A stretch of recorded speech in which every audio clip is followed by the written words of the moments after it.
It's time to rotate the tires on my adventure van. I have a little over 15,000 miles, so I'm actually probably late. I found that the manufacturer recommends rotating tires every 5,000 to 7,500 miles. And yeah, I'm at 2 to 3 times that right now. So I'm gonna go ahead and do that because this is the first time that I've rotated the tires on this van. So yeah, I look forward to sharing what it's going to be like for me to do it, and if it's something that you might be interested in doing. All right, I have got my tools already here. So let me just walk you through what we're using. So you've got here the Daytona 3-ton low profile long reach jack. That is an excellent jack for working on a Sprinter. It's got good capacity for it, and it's also got good reach. Really easy to use. And then here we've got some chocks for the wheels so that it doesn't roll when we're jacking it. We've got the DeWalt impact wrench. This is a Tecton torque wrench. These are jack stands. I've got the Tecton impact driver set, and I've actually wrapped this one in vinyl so that I try to protect my rims. They're flat black, and so I feel like those could get uglied up a little bit, so I'm going to try and keep them looking pretty.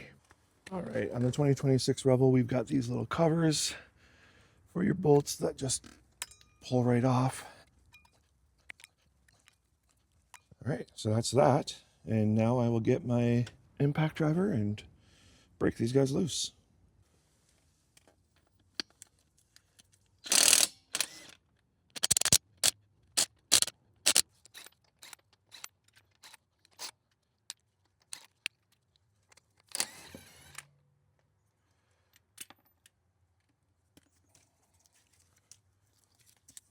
I figured while I've got the wheels off, I'll go ahead and wash them up, get them good and clean.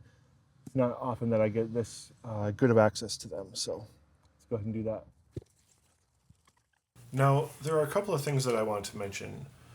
One is the tire rotation pattern. So with the Revel, it's either four-wheel drive or all-wheel drive. And with both of those patterns, or with both of those types of drivetrains, you want to move the front right to the rear left to the front left to the rear right, and rear right to the front right.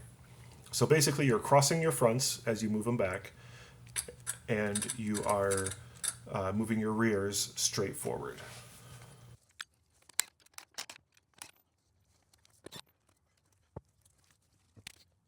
All right, so the first wheel I did was the right front. Now I'm on the left rear.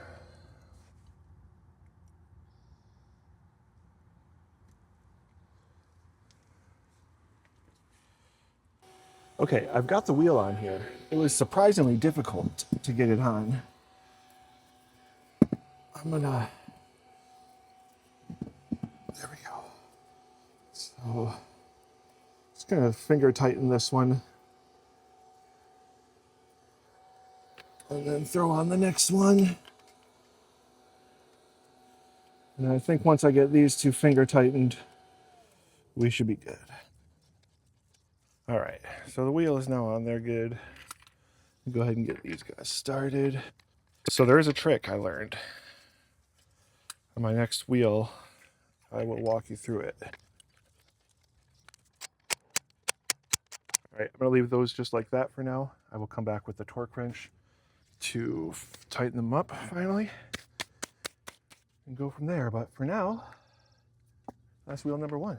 Now we need to take the rear left and put it on the front left. So that's gonna be the next step. So here we are at the front left tire. We're gonna pull this off and put the rear left tire onto here.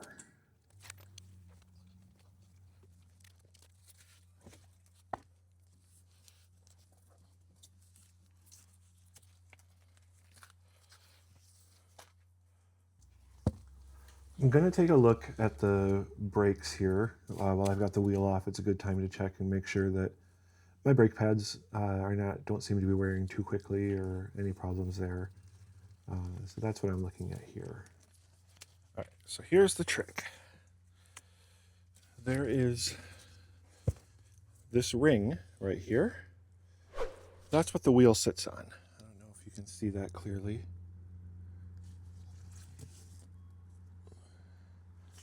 All right, and then that's got that matching ring in there.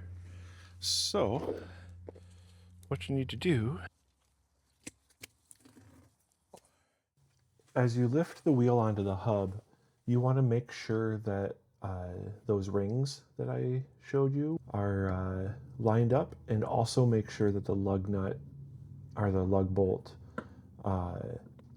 hole is lined up.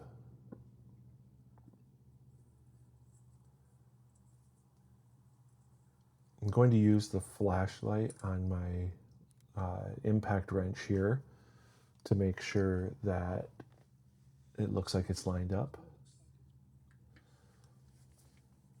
And there we go. Yeah, I think I got it.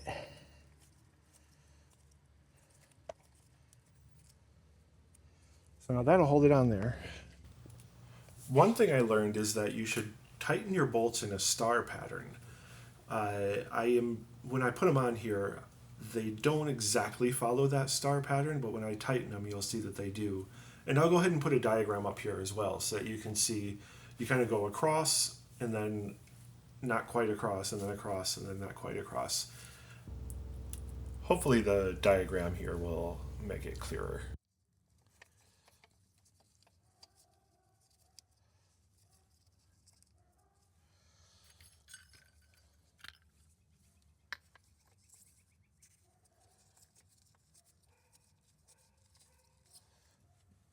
Right.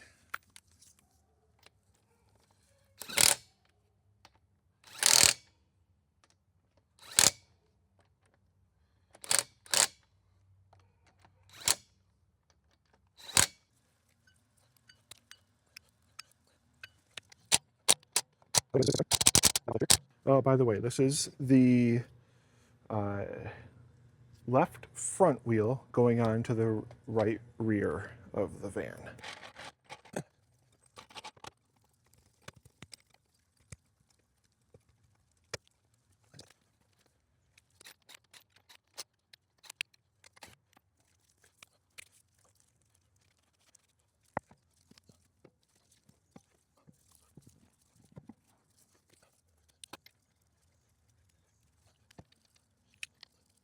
So each wheel has a bolt with an X on it.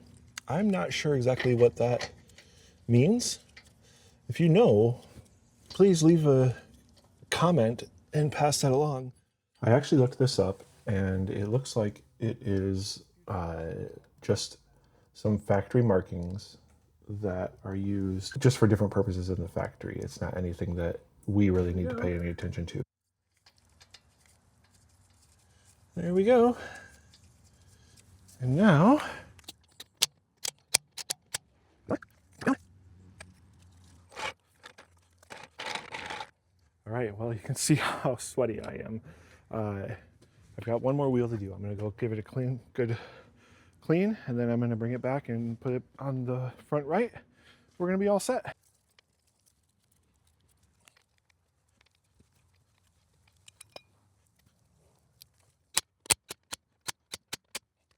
And that's all 4 wheels back on the van. I can go ahead and pull my jack back over here and pull that jack stand.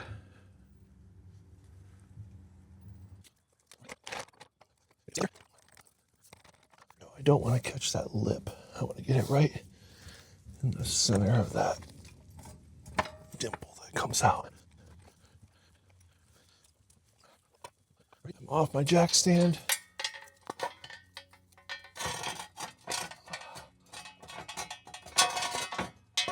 And now hopefully slowly let it down. That'll do.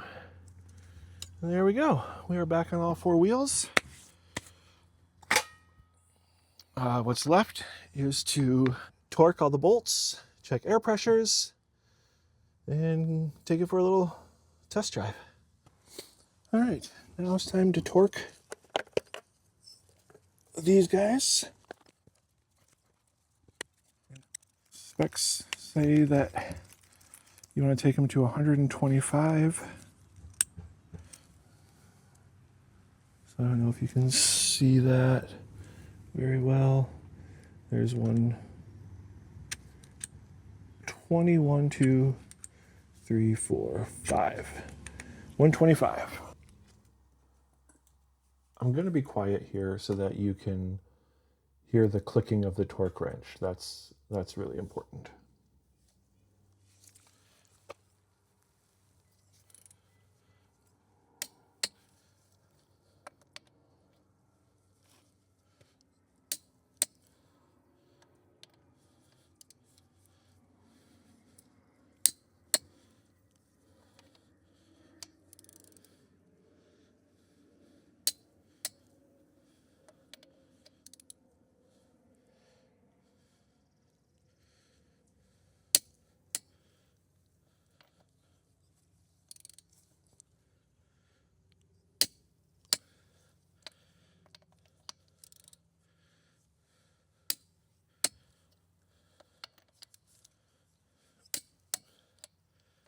All right, so that's all good. Shine up these little bolt covers.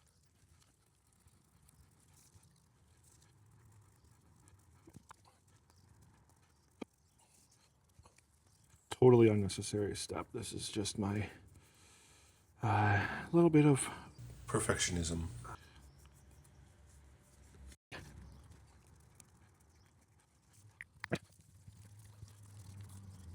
And now we can go get it dirty. All right. All right, you can check the air pressure and then take it for a test drive. I'm gonna go ahead and check the air pressure now. And if you're wondering how to know what air pressure you should use, it's inside the driver's door.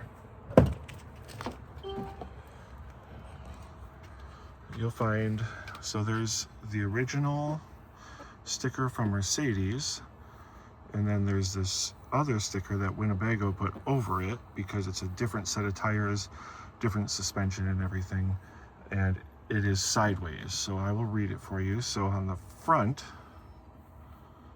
we're looking for 52 psi, and on the rear, we're looking for 70 psi.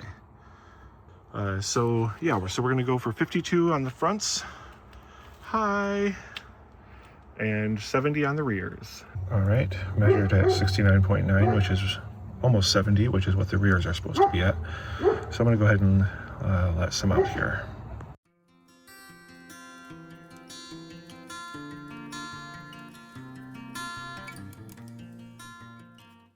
All right, it has been a little over 500 miles, so it is time to retorque the lug nuts.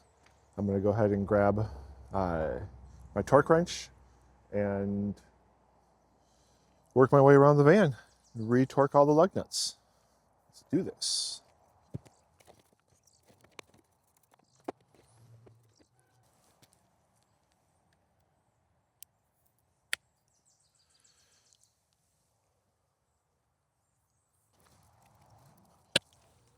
The reason we want to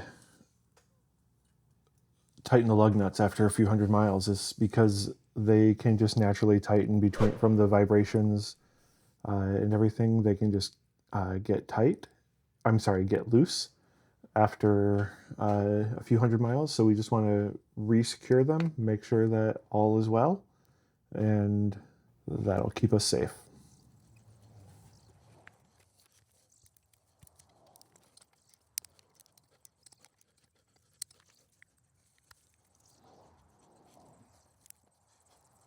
So I'm just loosening this back down to 40. It says store at 40 foot-pounds.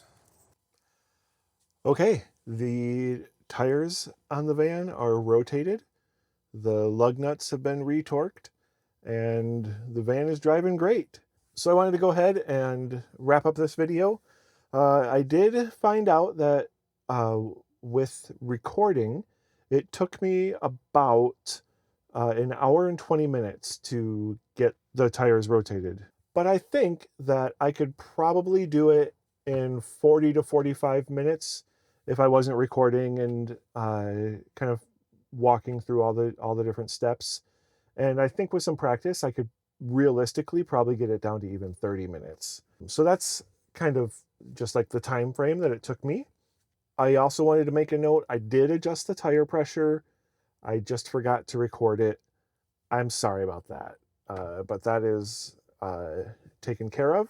I also I didn't show like the exact lift points or jack points on the Sprinter super clearly. I feel like one of them you could see really clearly, but not all of them. And so if that's something that you're interested in, please leave a comment down below and just say that you'd like to see a video on the lift points or the jack points. And if I get interest, then I'll go ahead and make that video. I also just wanted to go ahead and invite you to subscribe if this journey seems like something that you can relate to or learn something from. I would love to have you join me and come along for the journey.